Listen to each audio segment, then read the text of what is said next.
Hello there, thanks for joining us. It's The Sweet Spot, the Racing Post's weekly golf show. I'm Bruce Millington, and standing in for Steve Harbour, who is taking a well-earned break after his Masters heroics, is Super Sub Joe Champion, who normally is the golf correspondent for the Racing and Football Outlook. Tips plenty of winners. Joe joins me to look back on the Masters. What an amazing week that was. And also to look ahead to a really, really strong tournament this week. It's the Heritage Classic. So, Joe, what did you make of it? I mean, in a way, I suppose, for a lot of people, if they just, you're hunkering down on a Sunday night to watch it and you're looking forward to a nice kind of exciting tournament with the lead changing and 4 or 5 vying for it, it wasn't that good, was it? So I'm looking at it through the prism of a Scottie Scheffler backer. Were you a Scottie Scheffler backer as well?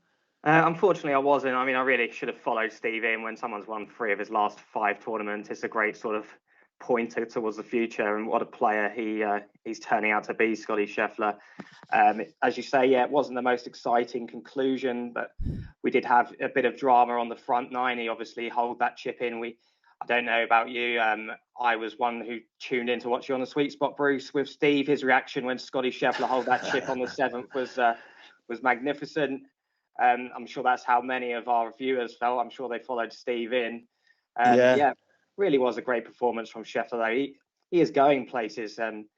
Yeah, we can probably thank Rory McIlroy for sort of lighting up the Sunday evening of Augusta. But I'm not thanking Rory McIlroy for anything, because I was on the Scottie Scheffler Cam Smith dual forecast at 170 to 1. Having said that, I need to point my ire more at Smith than at Rory. I mean, Rory came through really well. We'll talk about him in a sec, but this run of Scheffler's that's propelled him from world number 15 to world number 1 in a matter of 7 weeks.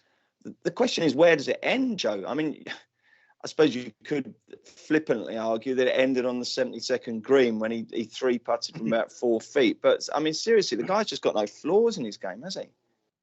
No, I think you're right. But at the same time, I think it's a cautionary tale. You only have to look back at recent Masters winners. Dustin Johnson was the dominant force in golf when he won in 2020. And then he's only won 1 tournament since in Saudi Arabia. Jon Rahm won the US Open. Has not won a tournament since. We were asking at the same time, is this it? Is Jon Rahm going to dominate? And then you could say the same about Rory McIlroy. You could say the same about Jordan Spieth, Justin Thomas. All these great players, they have their weeks, their months where they look like the ones who are going to go and be the ones to beat for years to come. But it doesn't always work that way. I think we're always the looking only for the next player who's ever really the only one who's ever dominated for any great period of time is Tiger, of course, isn't it? And we'll talk about him in a sec. But one thing that does surprise me slightly, Joe, Steve and I were talking about it on Sweet Spot Live. And by the way, if you did join us for Sweet Spot Live, many thanks. We had a lot of fun. It was a great night. It was a long night, but we had loads and loads of comments from you, and it was brilliant to have your company. But, I mean, the one thing we were actually looking at BoyleSports live odds for the rest of the majors, and still Jon Rahm was favourite. And, I'm just not quite sure how long the market can keep the faith in Jon Rahm. It was another just nondescript week from him, wasn't it? He's becoming an also-ran. Yeah, I think typically with these majors anti-post markets, if you fancy someone near the top of the market, then you're probably better off waiting till the eve of the tournament. You'll get your extra places.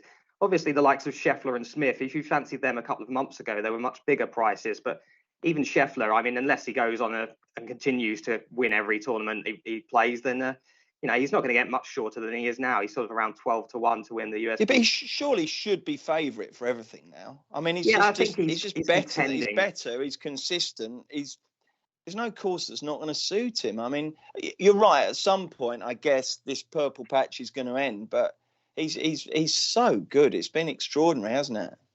Yeah, he is. And I think, well, as I say, he's contending for favouritism now for the USPGA, as he so rightly should be.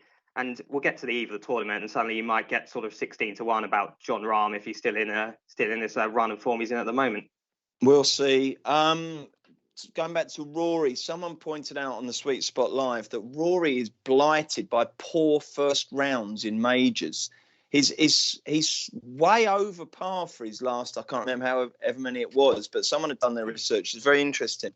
And it's that's keeping on undoing him. And it happened again this week as well, didn't it?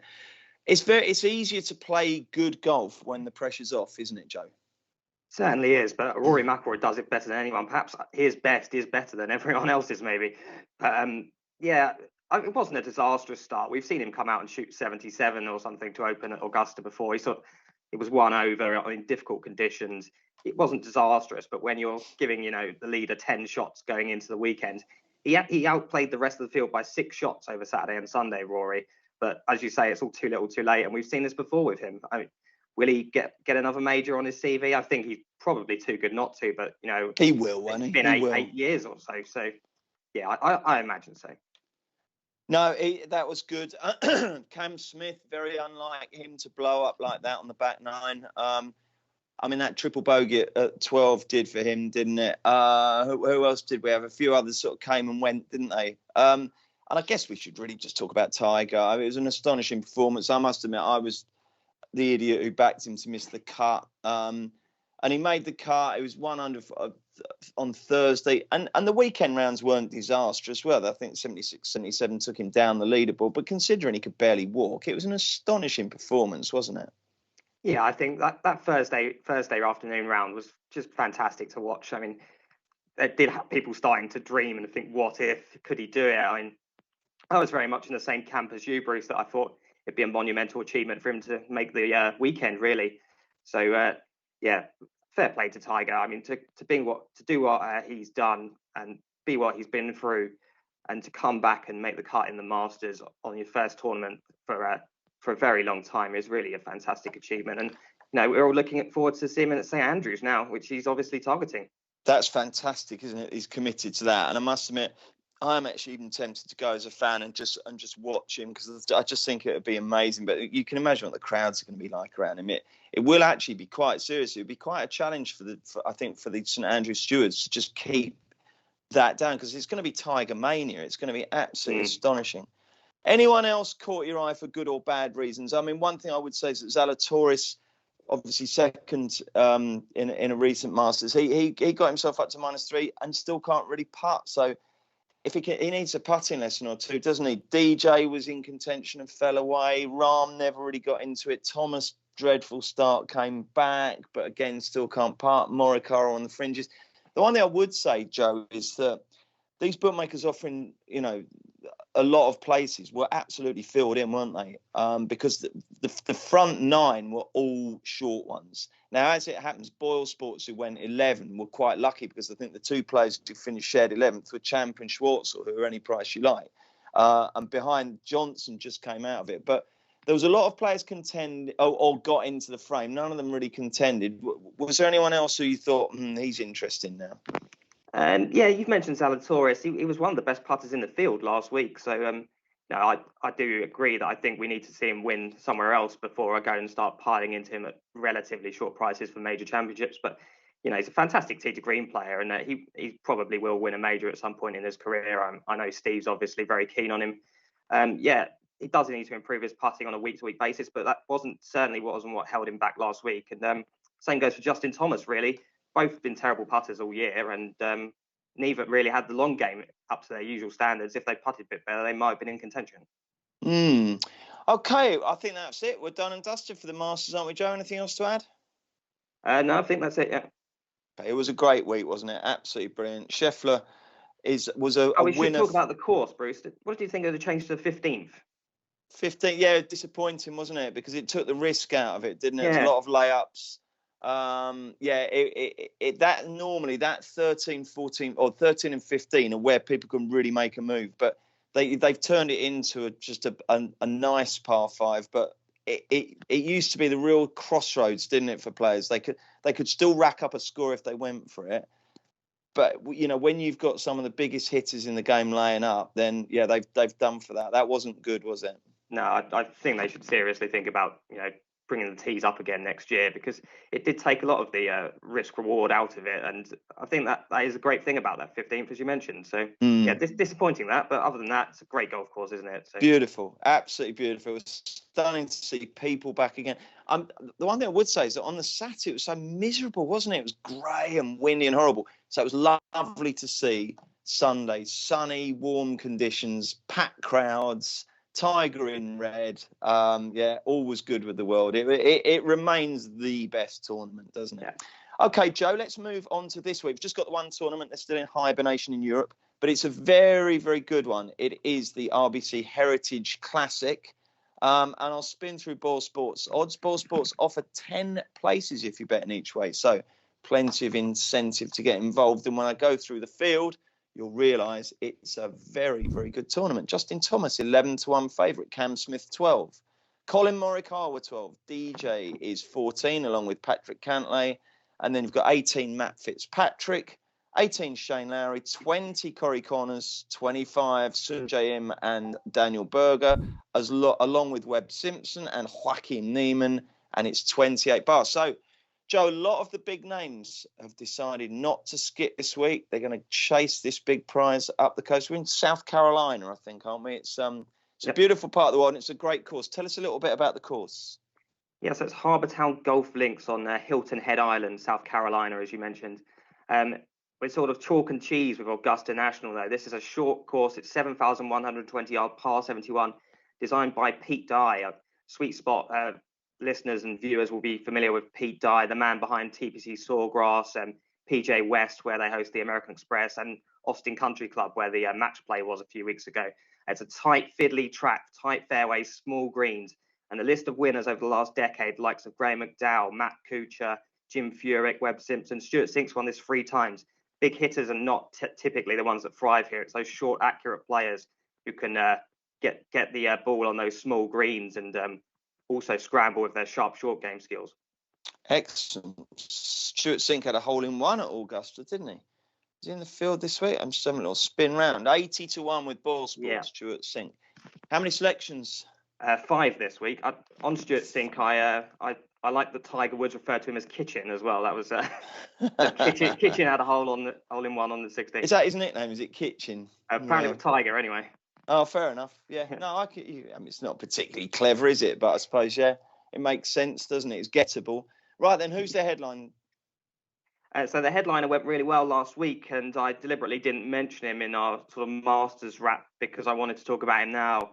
And that's Shane Lowry at 18-1. Shane Lowry ended up finishing tied 3rd alongside Cam Smith last week.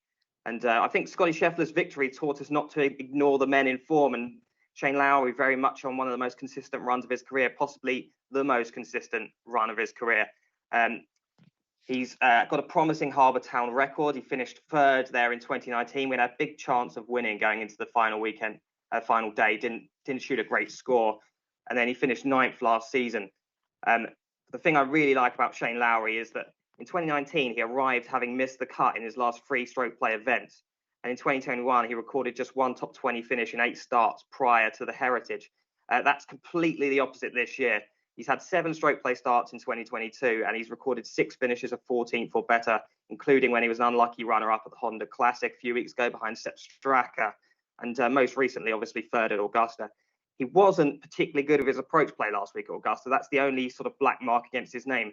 But realistically, his whole game's been in excellent shape all year, and he's actually ranking 11th in strokes gained approach on the PGA Tour this season, which is sort of your key statistics to follow this week, really. You've got Can you just tell people, because that's almost like the XG of golf, isn't it? So what strokes gained on approach? Just explain how people how they calculate that for me, Joe.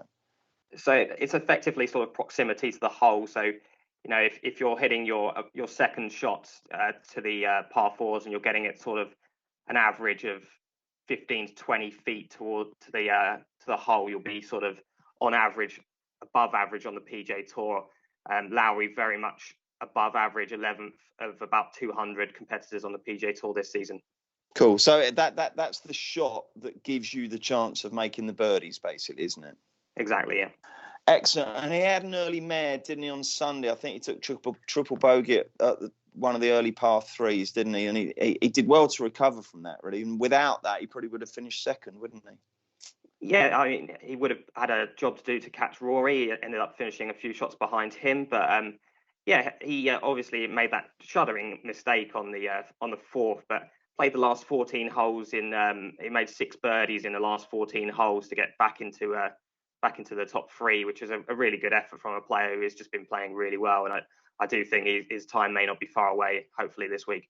Lovely, and I'm sure he'll have a steely determination, having contended so well last week and just blown it with that one aberration. So we've got Shane Lowry, Ball Sports go 18-1 with 10 places. He's the headline selection for Joe Champion. Who is the danger? Yeah, so the first thing to note is probably that although I have tipped Lowry, I mean, a lot of the big names have not generally played that well in this tournament, so I'm quite happy to swerve the rest of those at the top of the market. And we're going deep down, are we?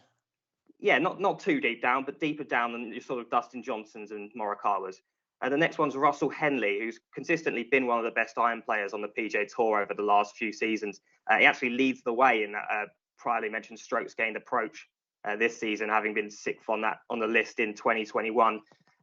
So he really is, I mean, the stats say the best iron player on the PGA Tour this year, which is quite a strong heat to be involved in.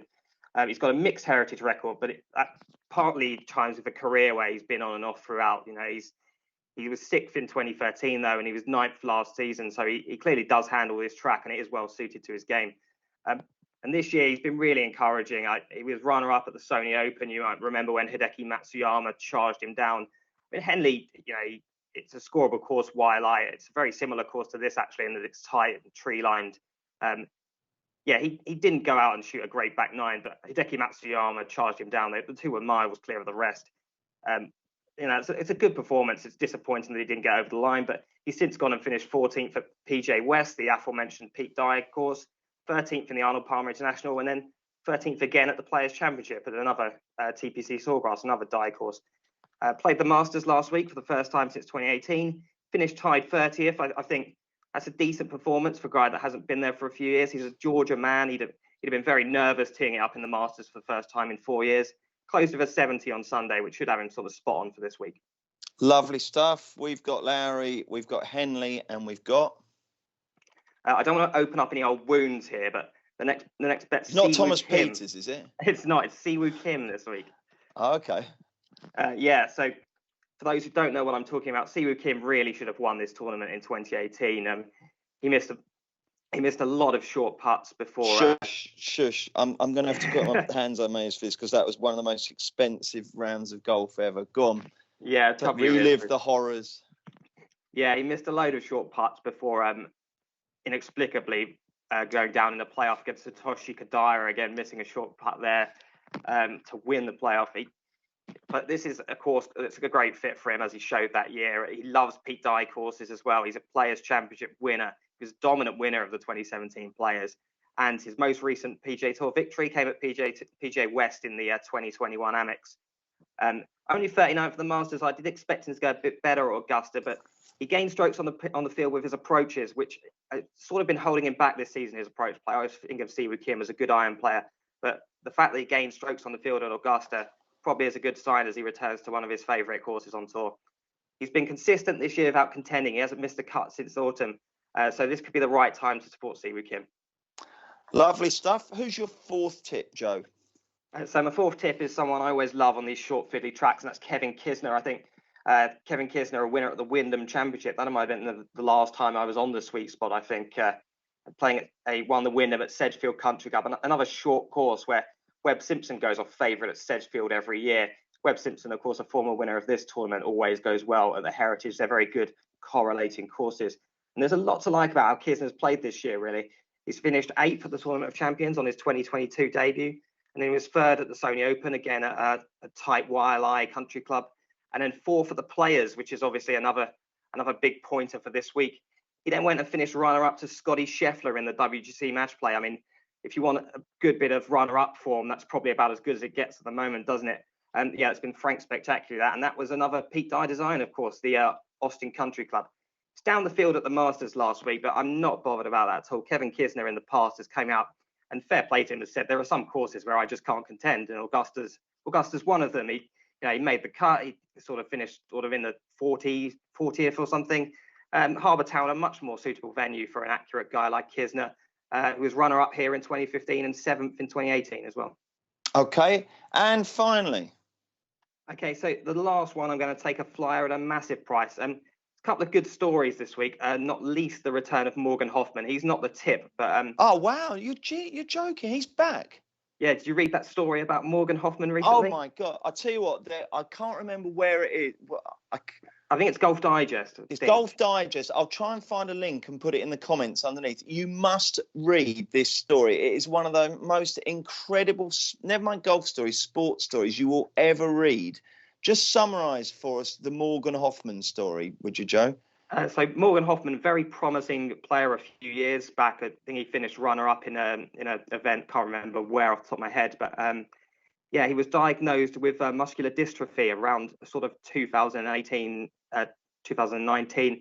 Obviously, that had a massive negative impact on his career, as you'd expect. And he basically, having sort of fallen out of love with Western medicine, so to speak, he moved to Costa Rica and has effectively went to live in the jungle, basically, living off grid for the last few years. Yeah, and he's now suddenly decided he wants to give it another crack. So amazing, really. Fair play to him. Hope he goes well this week. That's amazing. That I didn't realise he was making his comeback, but you must read that story. Like I say, I'll put a link in the comments section. So he's back. He's one great story. Who else have we got? So the next one is Wesley Brian. He'll be my tip for this week at a big price. Get 10 places with Boyle Sports. I think he's 200 to 1. Wesley Brian. He won this tournament 5 years ago and looked a really, really promising player. And since then, he's struggled massively with wrist injuries, shoulder injuries. He doesn't have PGA Tour status. He gets in this week as a former winner. He just missed out on securing conditional PGA Tour status at the Valspar a few weeks ago. He finished 62nd. He needed it to be top 50 to keep his status. Came very close. But I do think there's been glimpses when he has had PGA Tour starts of him getting back to something like the form that saw him win here. He was 27th at the Sony Open on Wailea and 15th for the Corrales Punta Cana last time out. And recent performances, he's sort of started dialing in those approach shots now. That was his game, really. He was a really tidy, accurate operator, Wesley Brian. He's been struggling off the tee, but that's not really going to be a big issue this week because he doesn't have to take the driver out at every hole. I do think you definitely see him sneaking into a place here. He was sort of 25th here last season as well, so he's got decent form at this course. He obviously loves it. He's a South Carolina boy. He grew up playing Harbour Town, so knows it well. And I do think he has a chance at a big prize. 175s with Boyle Sports. I literally cannot remember Wesley Brian's name in my life at all, and yet he won this, did he? Yeah, 5 years ago. It must have been any terrible after timing, but I did back him. No, he's about 70 to 1. He was very promising at one stage. Oh, really? Yeah, went completely off the rails due to injuries. But yeah, hopefully he can at least nick a place for us. 400 to 1 Morgan Hoffman. I mean, forget Tiger. That would be the fairy tale if he can contend. I'm going to say it again. You must read that piece. It is just extraordinary. Either Google Morgan Hoffman Golf Digest or, like I say, I'll post a link. Brilliant. Okay, mate. Now, of those at the top of the field, Thomas, Smith, Morikawa, DJ, Cantlay, Fitzpatrick, Corey Connors, did any of those nearly force their way on? Or are there any that you were like, whoa, I'm not touching him with a barge pole, I'm going to oppose him in match bets, etc., etc.? I think I'd take on, I'm not sure I'd take him on in match bets, but DJ's played this course 4 years in a row. He's yet to top 10 here, which is not a great record for someone of his talent. Doesn't seem like a great fit for Justin Thomas either. Cam Smith, obviously Pete Dye winner at the Players, a great iron player. I think Cameron Smith could go close, but you always think, did that final back nine at the Masters, how much has that taken out of him mentally and physically as well? Wouldn't surprise me massively if he bounced back. And but I just couldn't back him at the price. And Colin Morikawa, probably the best of those sort of few at the top of the market, I think. Great iron He's player. like a deluxe steady Eddie, isn't he, Morikawa? Yeah, and did play well, obviously, on Sunday alongside McIlroy. Absolutely. Right then, Joe, let's reiterate your 5 selections for the RBC Heritage Classic. So it's Shane Lowry, Russell Henley, Siwoo Kim, Kevin Kisner, and Wesley Brian. Beautiful. And where will people be able to read your expanded arguments for your players? So I write every week in the Racing and Football Outlook, which comes out on a Tuesday morning in all good paper shops and some rubbish ones as well. Excellent. And if you're a Racing Post Ultimate member, you also get the Racing and Football Outlook free delivered to your device. So that is another reason to consider becoming a member if you're not one. What have we got next week, Giuseppe? We have got it's the New Zurich Orleans, Classic. Yeah, Zurich Classic. Colin Morikawa and Victor Hovland teaming up for that one, so I'm pretty sure they'll be favourites. It's a pairs event, yeah, it? It is, yeah. Wow, that's a good pairing. Morikawa and Hovland. Wow. Yeah, won by Smith and Leishman last year. I expect they'll team up again. Yeah. Okay.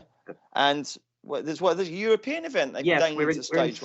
I think we're in a new course next week. It's the ISPS Handa Championship.